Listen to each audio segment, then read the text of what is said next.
July 23, 1944, 06:15 hours, Minsk Railway Junction, Byelorussian Soviet Socialist Republic. Marshal Konstantin Rokossovsky stood motionless beside his armored command car, watching the last German resistance crumble in the city that had symbolized Nazi dominance in the East for 3 years. Steam rose from the shattered concrete where Soviet artillery had pounded Wehrmacht positions throughout the night. The acrid smell of cordite mixed with burning wood filled the dawn air, while distant rifle cracks echoed through empty streets littered with abandoned German equipment. Rokossovsky's weathered hands, scarred from his time in Stalin's purges just years earlier, held a field telephone connected directly to the Kremlin. In 6 hours, he would deliver news that would fundamentally alter Stalin's perception of what was possible on the Eastern Front. The man who had once been tortured in Soviet prison cells was about to hand his former tormentor the most decisive victory of the entire war. The relationship between Joseph Stalin and Konstantin Rokossovsky embodied the contradictions and brutal pragmatism that defined the Soviet war effort. Rokossovsky had been arrested in 1937 during Stalin's purges of the Red Army Officer Corps, spending nearly 3 years in prison where NKVD interrogators broke his ribs, knocked out his teeth, and crushed his toes with hammers. The charges were fabricated, the confessions extracted through torture, and the evidence manufactured by a paranoid system that consumed its own finest military minds. Yet when Germany invaded in June 1941, Stalin desperately needed experienced commanders who understood modern warfare. Rokossovsky was released from prison in March 1940, his military rank restored, his record quietly expunged. The same man who had authorized his torture now relied on his tactical brilliance to save the Soviet Union from annihilation. This contradiction would define their relationship throughout the war, a mixture of mutual respect and underlying tension that reflected the broader dynamics of survival under Stalin's rule. By summer 1944, the Red Army had transformed from the broken force that retreated in chaos during the first months of Operation Barbarossa into a mechanized juggernaut capable of coordinating massive offensive operations across thousands of miles of front. Operation Bagration, launched on June 23, was designed to destroy German Army Group Center and recapture Byelorussia, but its scope exceeded even Stalin's ambitious expectations. Rokossovsky commanded the 1st Byelorussian Front, controlling over 450 Siu-Zeren men, 4 Siu-Zeren tanks and self-propelled guns, and 2 400 aircraft. His target was the German 9th Army, entrenched around Bobroisk, and considered one of the Wehrmacht's most experienced formations. Intelligence estimates suggested the Germans had fortified their positions for months, creating defense lines that extended 30 miles deep, protected by minefields, anti-tank ditches, and interlocking fields of fire. Breaking through would require perfect coordination between infantry, armor, artillery, and air support across terrain that favored the defender.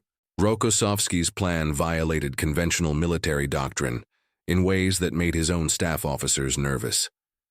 Instead of concentrating his forces for a single massive breakthrough, he proposed splitting his front into 2 separate axes of advance, attacking Bobroisk from both north and south simultaneously, while maintaining pressure along the entire front line. This approach required dividing his armor and artillery, reducing the concentration of force that Soviet doctrine emphasized. His chief of staff, General Mikhail Malinin, privately worried that splitting forces would allow the Germans to defeat each attack separately, potentially leading to catastrophic losses that would end careers and possibly lives. The stakes extended beyond military success. Stalin had made it clear that commanders who failed would face consequences that went far beyond demotion. The memory of executed generals from earlier failed offensives haunted every planning session. The offensive began before dawn on June 23, with the artillery barrage that registered on seismographs hundreds of miles away. Over 400 guns and mortars fired continuously for 2 hours, concentrating on German strongpoints that had been identified through weeks of reconnaissance and aerial photography. The sound was indescribable, a continuous roar that made communication impossible except through hand signals and predetermined movements. Soviet infantrymen pressed themselves against trench walls, feeling the concussion of their own artillery through the earth itself.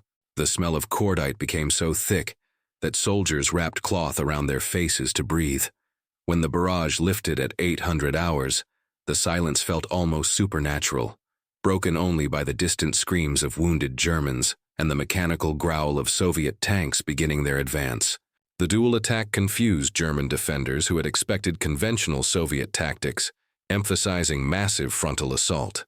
Rokossovsky's northern pincer, led by the 9th Tank Corps, advanced faster than planned, penetrating German defenses and reaching the outskirts of Bobruisk by evening of the first day.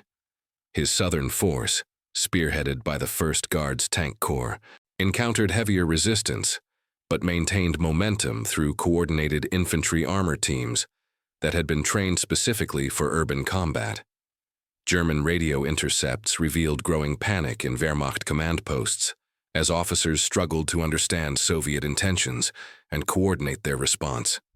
By midnight, German 9th Army headquarters had lost contact with 3 entire divisions, creating gaps in their defensive line that Soviet forces immediately exploited.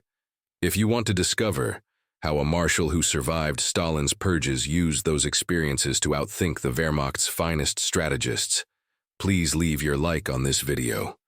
This helps us share more forgotten stories like this one, and subscribe to the channel if you haven't already, so you don't miss upcoming episodes. We rescue stories like this from dusty archives every single day. The breakthrough accelerated beyond all expectations during the second day. Rokossovsky's mobile groups, consisting of tank brigades supported by self-propelled artillery and motorized infantry, began operating in the German rear areas, cutting communication lines and destroying supply convoys. The psychological impact on German troops proved as devastating as the physical destruction. Wehrmacht soldiers who had grown accustomed to fighting a predictable enemy suddenly found Soviet forces appearing where they shouldn't exist, attacking from directions that should have been secure.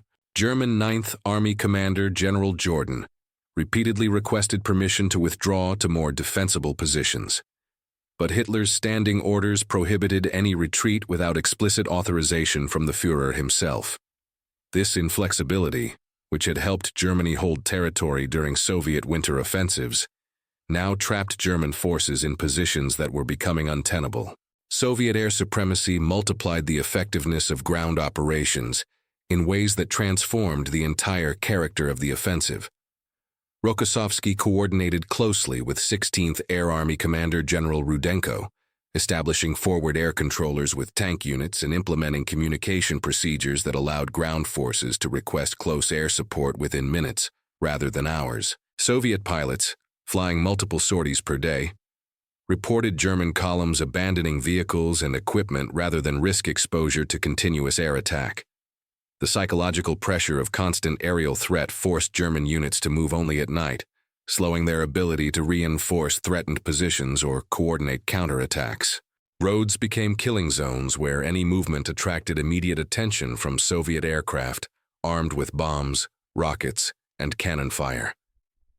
By July 27th, Rokossovsky's forces had completely encircled Bobruisk, trapping over 40 Zuzur's German soldiers inside a pocket that was shrinking daily. The encirclement demonstrated tactical innovation that impressed even enemy commanders who found themselves on the receiving end. Rather than simply surrounding German positions and attacking directly, Rokossovsky established multiple concentric rings of defense, preventing German breakout attempts while systematically reducing the pocket through coordinated artillery and airstrikes.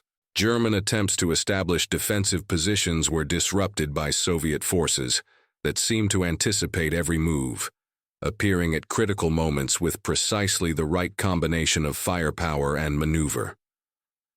Have you ever wondered what it feels like when everything you thought you knew about an enemy suddenly proves wrong? How many of you have grandfathers or fathers who served and never talked about moments when the impossible became reality? These stories are disappearing from memory. Leave a comment right now saying just, "Strategy changes everything." When you comment, you're not just engaging with content. You're preserving the memory of tactical innovation that saved countless lives. Let's create a living memorial here, in the comments to strategic brilliance under impossible pressure. The collapse of German resistance came with shocking suddenness. On July 28th, scattered German units began surrendering in groups ranging from company to battalion strength, often walking toward Soviet lines under improvised white flags. German Ninth Army headquarters sent increasingly desperate radio messages, requesting instructions that never came, as higher command structures had lost track of the situation entirely. Rokossovsky's intelligence officers reported that German soldiers were abandoning heavy weapons and vehicles, keeping only personal equipment and ammunition for self-defense during surrender approaches. The sight of defeated Wehrmacht troops, many of whom had participated in the initial invasion of the Soviet Union 3 years earlier, created powerful emotional responses among Soviet soldiers, who remembered the desperate retreats of 1941. The strategic implications extended far beyond the immediate tactical success around Bobruisk. Rokossovsky's breakthrough created a gap in German Army Group Center that could not be closed with available reserves. German forces throughout Byelorussia found themselves threatened with encirclement as Soviet mobile groups exploited the breakthrough to advance toward Minsk and beyond. Wehrmacht commanders who had spent months preparing defensive positions suddenly discovered that their carefully constructed lines had become irrelevant, bypassed by Soviet forces that were operating according to principles of deep battle that emphasized continuous advance rather than consolidation of territorial gains.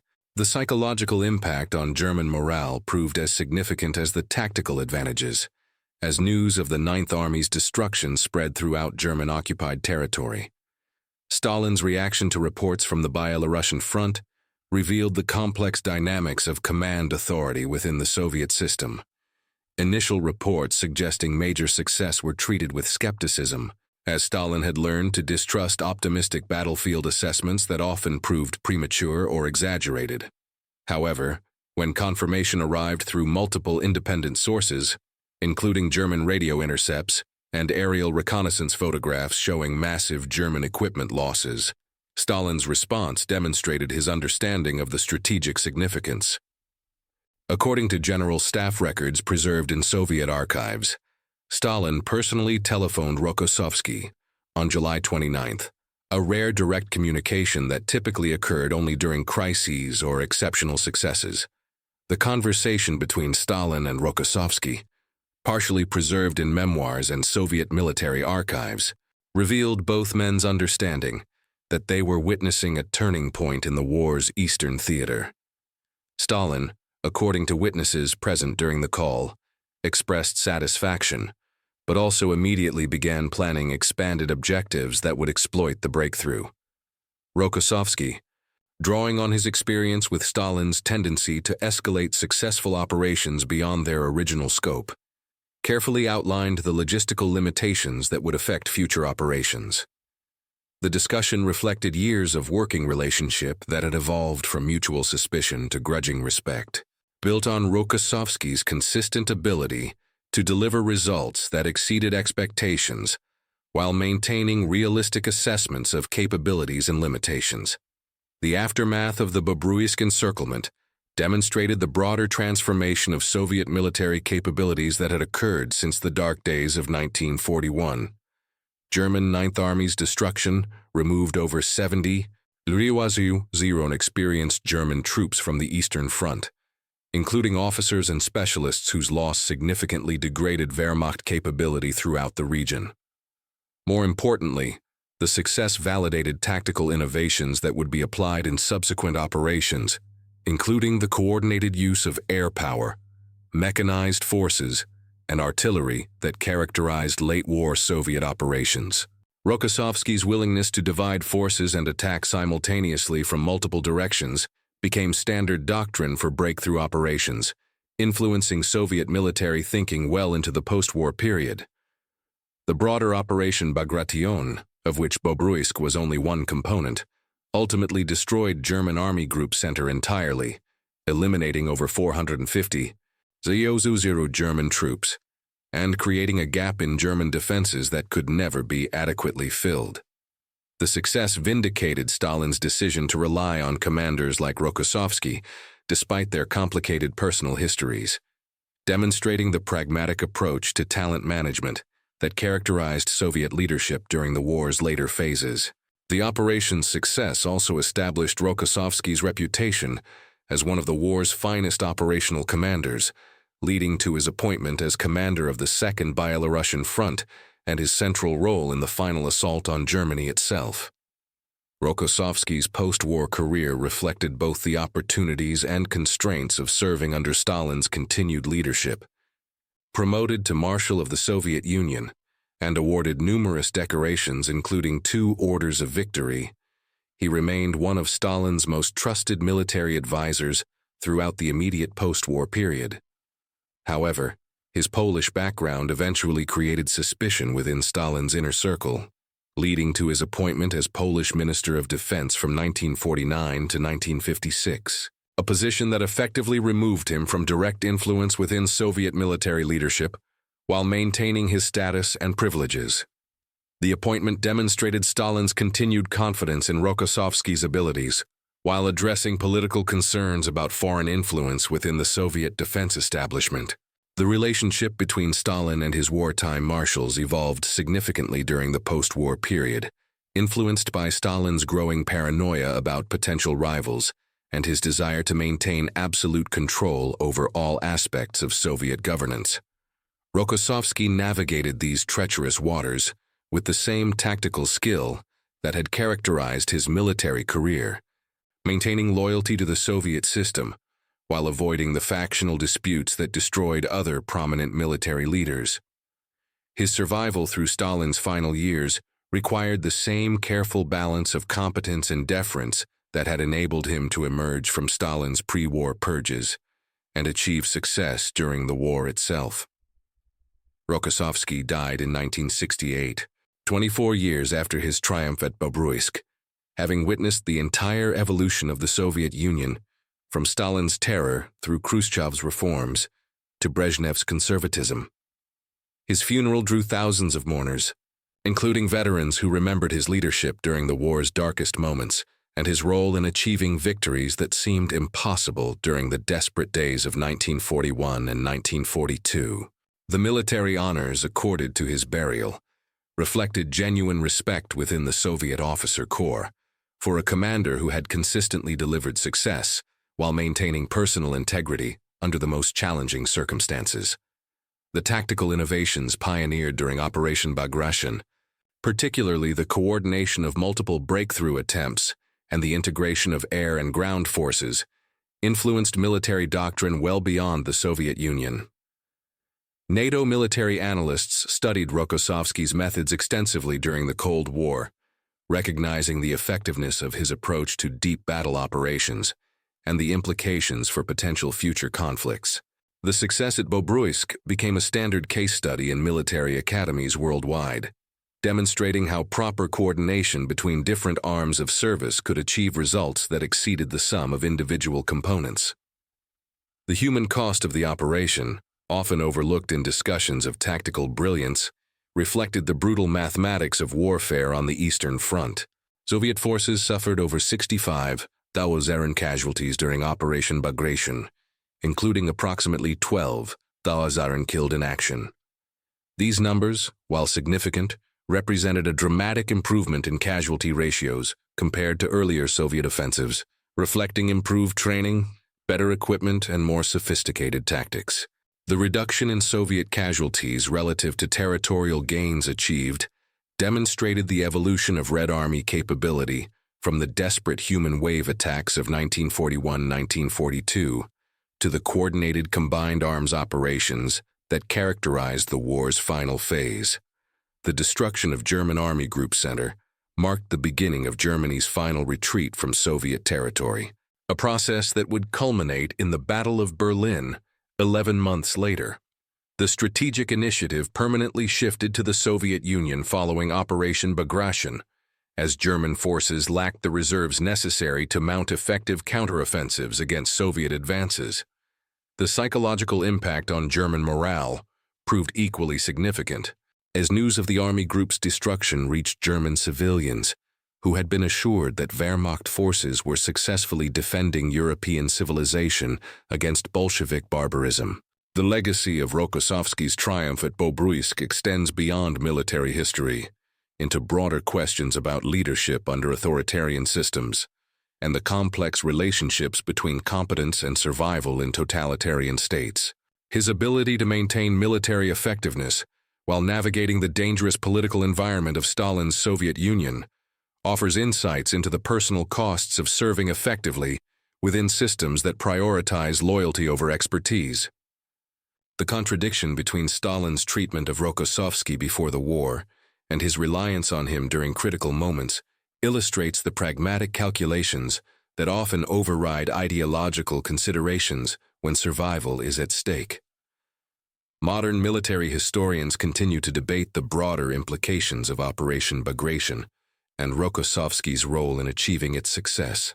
Some emphasize the material superiority that the Soviet Union had achieved by 1944, including advantages in tanks, aircraft, and artillery that made victory inevitable regardless of tactical innovations. Others argue that Rokossovsky's willingness to violate conventional doctrine and his ability to coordinate complex operations across vast distances represented genuine military genius that would have achieved success even without material advantages. The debate reflects broader questions about the relative importance of leadership, tactics, and resources in determining military outcomes. The story of Rokossovsky's transformation from purge victim to successful marshal embodies the broader narrative of Soviet resilience and adaptation during World War II. His personal journey from prison cell to marshal's baton illustrates the human capacity for survival and excellence under the most adverse circumstances. The scars from his torture remained with him throughout his life, both physically and psychologically, yet he channeled his experience into military leadership that saved countless lives and achieved strategic objectives that seemed impossible when he was first released from prison. If this story moved you the same way it moved us, do us a favor. Leave your like on this video. Every like tells YouTube to show this story to more people. Subscribe to the channel and turn on notifications. We're rescuing forgotten stories from dusty archives every single day. Stories about marshals who survived purges to win impossible victories, soldiers who turned torture into tactical advantage, commanders who proved that competence ultimately matters more than politics. Real people, real heroism. Leave a comment right now and tell us where you're watching from. United States, United Kingdom, Canada, Poland, Germany, Russia. Our community extends around the entire world. You're not just a viewer. You're part of keeping these memories alive. Tell us your location.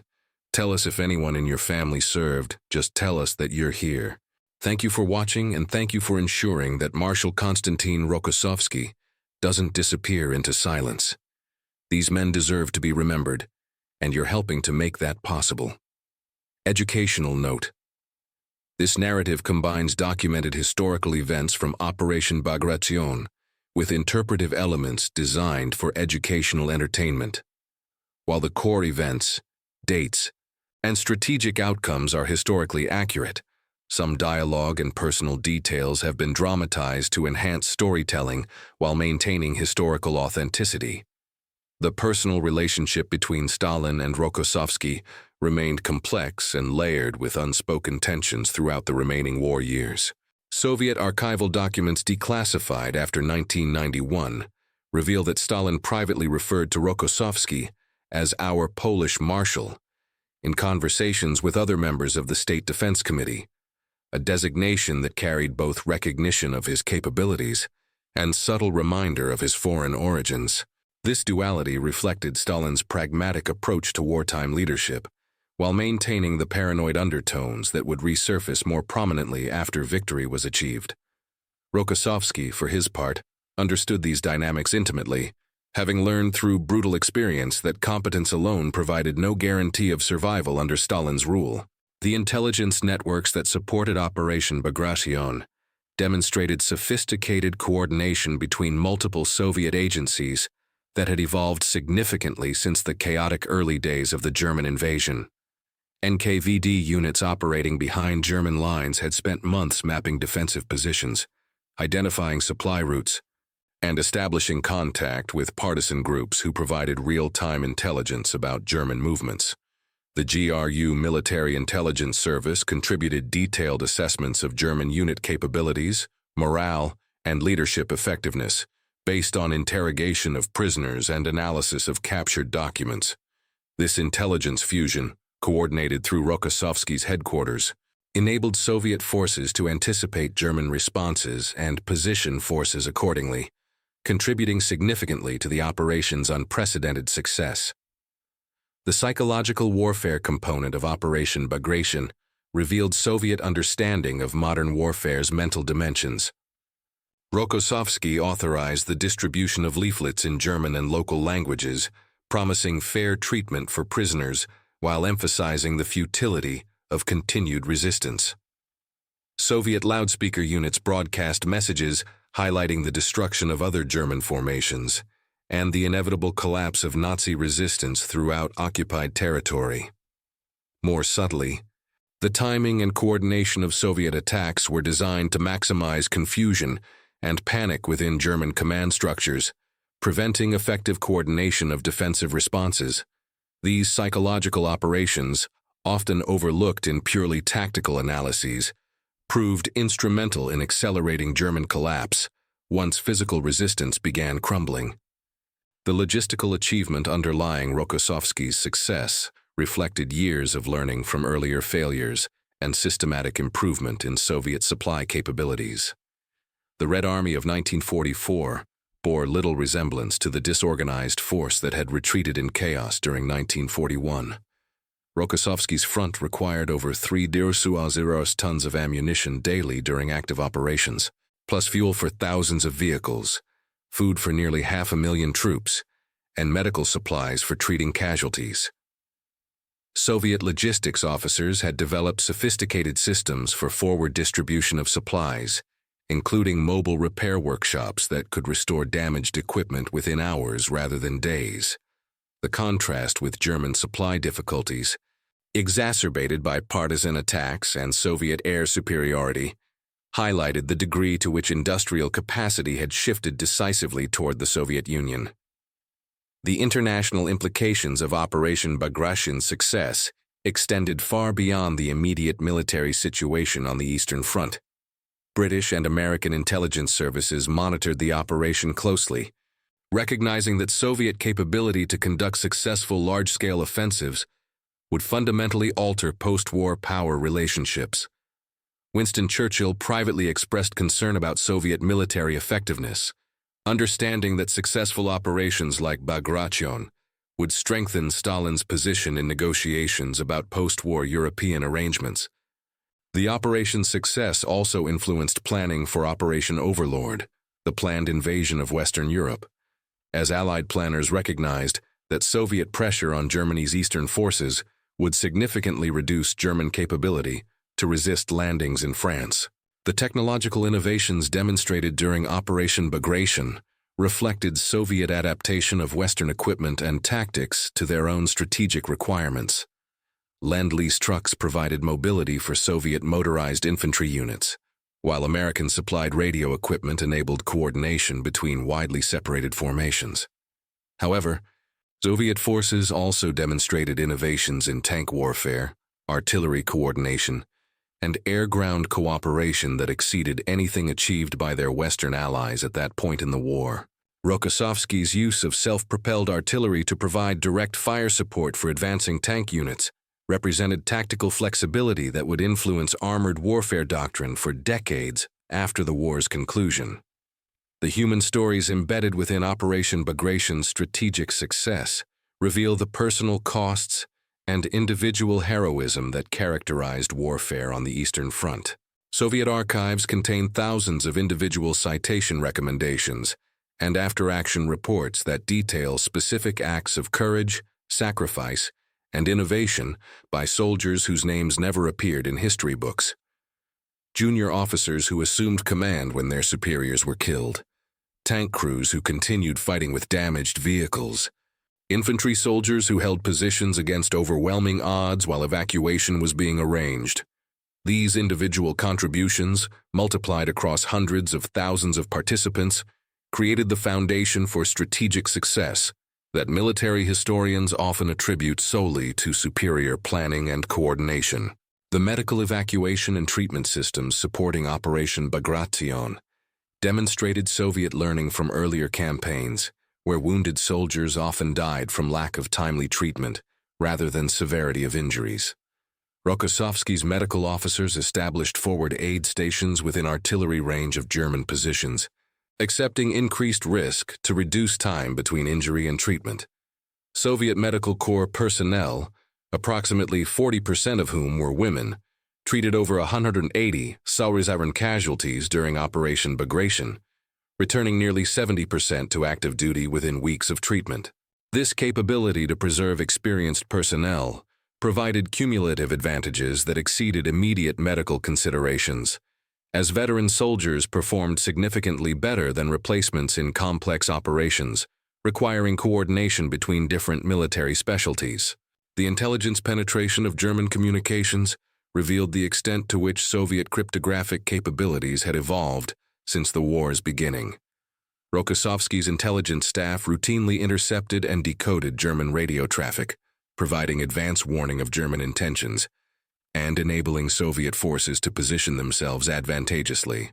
German attempts to coordinate defensive responses were frustrated by Soviet knowledge of their plans, sometimes within hours of transmission to subordinate units. This intelligence advantage, combined with Soviet air superiority that prevented effective German reconnaissance, created information asymmetries that multiplied the effectiveness of Soviet tactical innovations and contributed to German confusion about Soviet capabilities and intentions. The coordination between regular Red Army units and partisan forces during Operation Bagration demonstrated sophisticated understanding of irregular warfare that would influence post-war Soviet military doctrine. Partisan units, operating under coordination from Rokossovsky's headquarters, conducted simultaneous attacks on German supply lines, communication centers, and transportation infrastructure. These attacks, timed to coincide with regular military operations, prevented German forces from concentrating their reserves against Soviet breakthrough attempts.